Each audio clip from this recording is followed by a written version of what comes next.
bonjour à tous et à toutes. Du coup, aujourd'hui, c'est pas Hugo qui fait une vidéo, mais c'est Maël. Et du coup, aujourd'hui, on va se faire un petit top 5 des meilleurs films d'animation japonais existants à l'heure actuelle. Que j'essaie de faire découvrir un peu à Hugo parce que lui, il est plus basé sur One Piece, SNK, Food War et compagnie.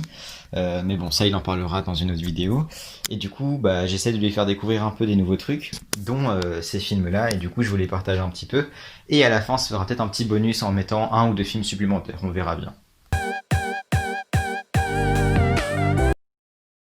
Donc en cinquième position, on va commencer avec Les Enfants du Temps. Donc c'est un film de 2019 qui dure 1h52 et a été produit et réalisé par Makoto Shinkai qui a aussi fait Your Name. Donc ça parle de Hodoka Morishima qui quitte sa ville d'origine qui est sur une île qu'on ne connaît pas et on s'en fout un peu. Et il est seul du coup en ville vu qu'il a fait un peu une fugue et du coup il manque de thunes. Donc il va déjà trouver un taf et il va rencontrer Ina Amano et son petit frère. Et ils se rendent compte qu'il pleut de plus en plus en ville. Et en fait, Ina, elle peut appeler le soleil. Enfin, c'est un peu comme un prophète, quoi. Et du coup, enfin un prophète. Oui et non, enfin vous avez compris. Et en fait, avec Odoka et Ina, ils vont créer un petit business en fait d'appeler le soleil. Mais du coup, je vous en dis pas plus pour pas vous spoiler.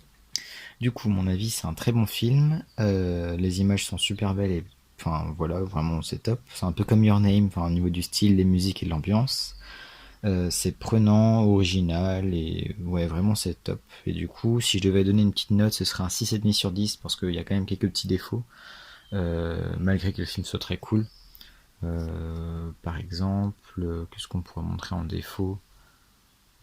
C'est vachement... Enfin, il y a très peu de soleil du coup dedans et du coup niveau lumière et tout, ambiance, c'est un peu tristounet quoi des moments du coup, voilà. C'est l'un des seuls bémols mais après c'est quand même l'intrigue du film donc bon. C'est un bémol sans en être un quoi, enfin voilà. En quatrième position, donc on part sur Piano Forest, donc de Masayuki Kojima qui est sorti le 21 juillet 2007 au Japon. Donc le film dure 1h41 et parle de Shuei Amamiya qui veut devenir en fait un grand pianiste comme son père. Mais, il y a toujours un mais, il rencontre Kai, donc c'est un petit génie en fait qui est issu d'une famille pauvre et qui joue du piano dans la forêt avec un piano qu'il a trouvé et qui est un peu particulier. Mais bon, ça vous l'apprendrez dans le film et vous apprendrez pourquoi est-ce qu'il est spécial en le regardant. Du coup, si vous ne le connaissez, enfin si vous connaissez pas le film, je vous conseille d'aller voir la bande-annonce vite fait. Donc faites un petit pause sur la vidéo et allez le voir et après revenez quand même regarder la suite parce que je vous envoie un peu du lourd après. Et du coup, ce qu'il faut savoir aussi, c'est que il y a une série qui est sortie après sur Netflix, enfin une série d'animation, sur la suite du film. Donc qui se passe, il me semble, 5 ou 7 ans après. Voilà, donc mon avis sur le film. Donc c'est un super film, c'est un des premiers que j'ai regardé, il est pas prise de tête, les musiques sont plutôt sympas, mais c'est de la musique classique vu que c'est du piano. Clairement, il n'est pas pour ceux qui cherchent des animés avec de la baston, des films où ça gicle du sang partout, etc. En note, je donnerais du coup un 7 sur 10 parce qu'il n'y a pas vraiment de trucs mirobolants, mais c'est pas de la merde, quoi. C'est vraiment un très bon film. Du coup, voilà. C'est pourquoi je le mettrais en quatrième position. Donc en troisième position, Le Garçon et la Bête. Donc c'est un film de Amoru Hosoda, donc du studio Chitsu, et il dure un peu plus longtemps, il dure à peu près 2 heures, et il est vraiment cool. Donc ça parle de Ren qui a 9 ans et qui devient orphelin parce que sa mère décède et son père ne se manifeste pas. Il refuse l'accueil de ses tuteurs légaux et fuit. Ensuite il est trouvé par Kumatetsu, donc un prétendant au titre de shogun dans le royaume des bêtes, mais en fait il est craint et détesté de presque tout le monde. Donc ça raconte un peu l'histoire de deux personnes très solitaires en fait qui vont commencer à se fréquenter et à s'apprécier avec une relation maître-élève comme on les aime. Du coup, mon avis sur le film, donc c'est un film très prenant, il y a pas mal d'action, hein. Clairement, dans ce que je vous présente, c'est celui où il y en a le plus avec le suivant. On peut aussi ajouter qu'il y a une très jolie animation, hein. C'est un film récent, donc l'animation est quand même vachement propre. Et quand vous savez pas quoi regarder, il passe tout seul, quoi. Vraiment, là-dessus, il n'y a aucun problème.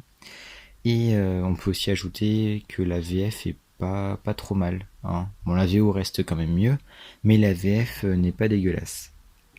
Du coup, en note, on part sur un petit 9 sur 10 parce que il est vraiment très bien et il n'y a pas beaucoup de défauts, je trouve, dans le déroulé, l'animation et tout. Enfin, il est vraiment, vraiment très cool.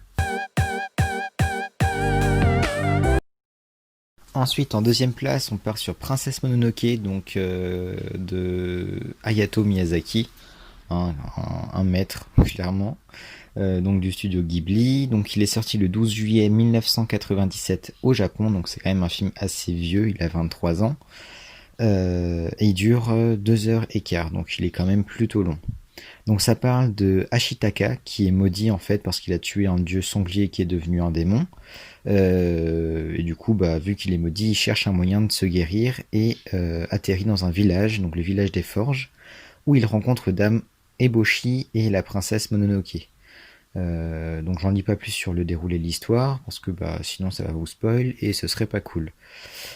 Du coup je vous donne mon avis, c'est un super film, c'est un classique, clairement une valeur sûre et c'est un des premiers films que j'ai regardé donc voilà, c'est la petite anecdote. Et pour ceux qui aiment l'animation actuelle par contre, ils seront peut-être un peu déçus parce que le film il date quand même de 1997. Donc c'est plus les mêmes, enfin c'est pas les mêmes graphiques qu'aujourd'hui, enfin les mêmes dessins, les mêmes, comment dire, enfin voilà quoi, vous avez compris.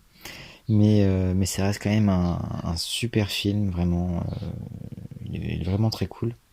Et là par contre la VO est quand même mieux que la VF, on va pas le cacher, voilà. Mais du coup voilà, donc je vous conseille quand même ce film-là qui est très bien, vraiment.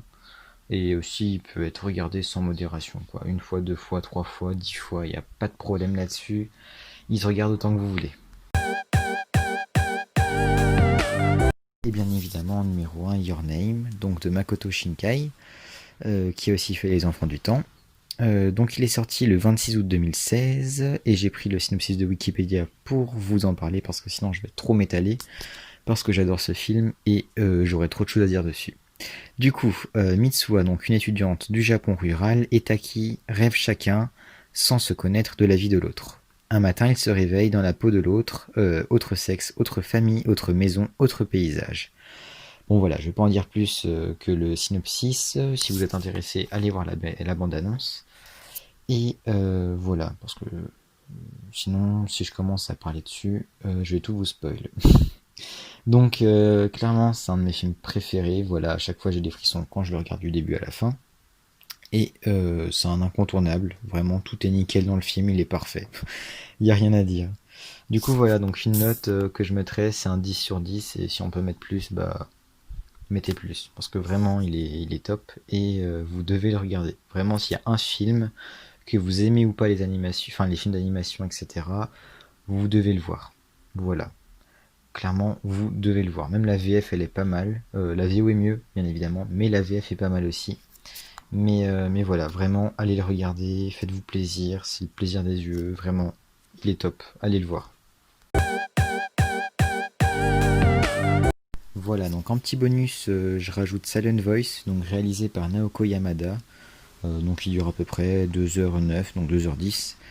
Et il est sorti le 17 septembre 2016. J'ai pris le synopsis de Wikipédia pour vous le présenter parce que je l'ai trouvé vraiment bien et complet.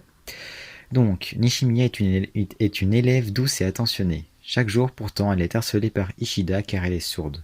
Dénoncé pour son comportement, le garçon est à son tour mis à l'écart et se retrouve seul. 5 ans plus tard, il apprend la langue des signes et part à la recherche de la jeune fille pour s'excuser. Bon, la fin, je l'ai rajouté parce que sinon c'était pas complet. Du coup, c'est un très bon film, vraiment. Il traite un peu du mal-être des adolescents. Vraiment, il y a un petit peu de tout. Et il est vraiment bien. Enfin, du début à la fin, vraiment, il est prenant, on est dedans. Il est vraiment cool. Mais si je l'ai mis en petit bonus, c'est parce que pour moi, il vaut pas Les Enfants du Temps, mais il est quand même très très bien. Donc on va mettre un 6, on va dire. Comme ça explique pourquoi il n'est pas dans le top. Mais sinon, c'est vraiment un très bon film. Et vous devez aussi aller le voir parce qu'il est vraiment très cool. Et voilà, c'est comme ça que se termine du coup la première vidéo que je fais sur la chaîne. J'espère que vous avez apprécié. Si vous voyez des choses que je peux changer, améliorer, etc., n'hésitez pas à me le dire dans les commentaires. Aussi, laissez un pouce bleu, ça fait plaisir. Abonnez-vous et activez la petite cloche. Ensuite, allez nous suivre aussi sur Instagram si vous êtes intéressé. Donc c'est le Café des Mangas, je mettrai le lien dans la description. Et je vous dis à la prochaine.